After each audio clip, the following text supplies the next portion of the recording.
Hello, everybody. This is Catholic Dad episode number 170, The Devouring Mother and the Tyrannical Father. So let me see.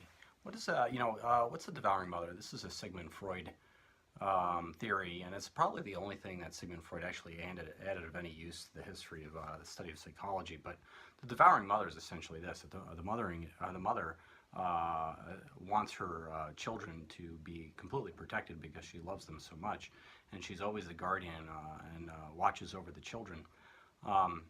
And she doesn't give them any freedom or liberty because she doesn't want them to get hurt. And so the devouring mother is essentially your typical helicopter parent.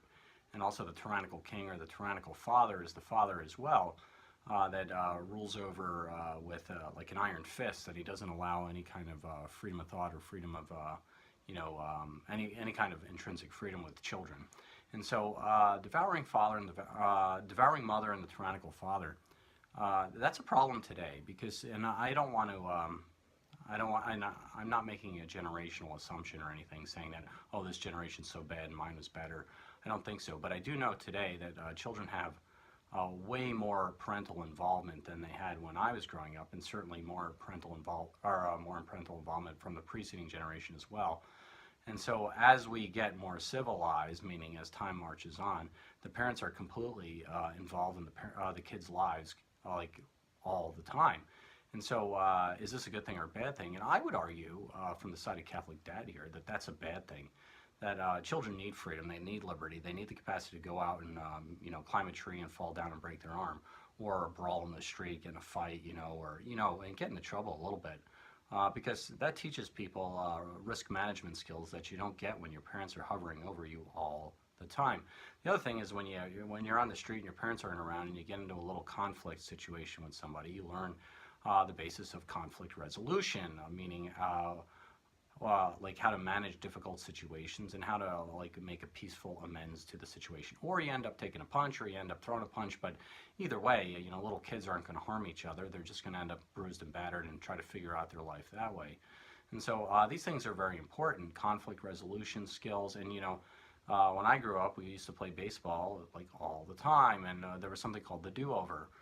This is conflict resolution as well. When there was no authority figure around and we had a disagreement, we called the do-over. And the do-over was a great conflict resolution tool that you could use it whenever you wanted. Everybody was happy about it, and you only imparted it when you had a genuine disagreement about balls and strikes, or was it a foul ball, was it not? And so you learn how to use conflict resolution without the authority figure, or somebody making the decision for both of you. And that teaches people, children in particular, that you kind of have to have a little give and take in life. You can't be dominating over everybody, and you also can't allow people to dominate over you. So you kind of have to stick up for yourself a little bit, but you do have to be able to compromise on certain outcomes of things, because people have different opinions and situations which they grow up in. And so anyway, so this is Catholic Dad making you think about it. Having too much parental involvement in children's lives these days is, I think, a wee bit of a problem. And I think it's showing that the generation is kind of weak. They're not, they're weak in terms of not able to deal with other people's opinions. And I think probably the social justice warriors have flowed from that.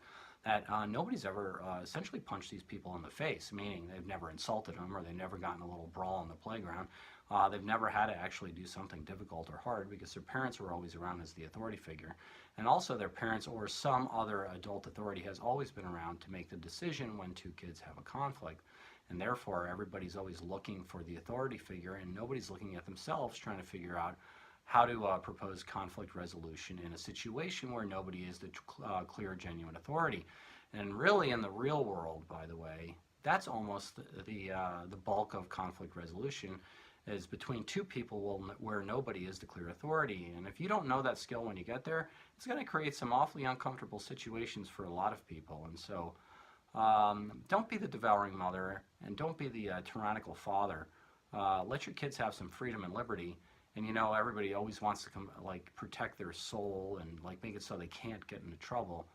But that doesn't really protect their soul. What it does is it makes them ill prepared once they're out of your authority, and then they're actually completely ill prepared for the bad things of the world. And so you kind of have to let them go get in a little bit of trouble, obviously soul sparing trouble. You don't want them going out and starting a couple families behind your back or something crazy like that. But you do have to let them go, and they do need to like engage the world. Sometimes hearing dirty words is okay, or all sorts of other nefarious things.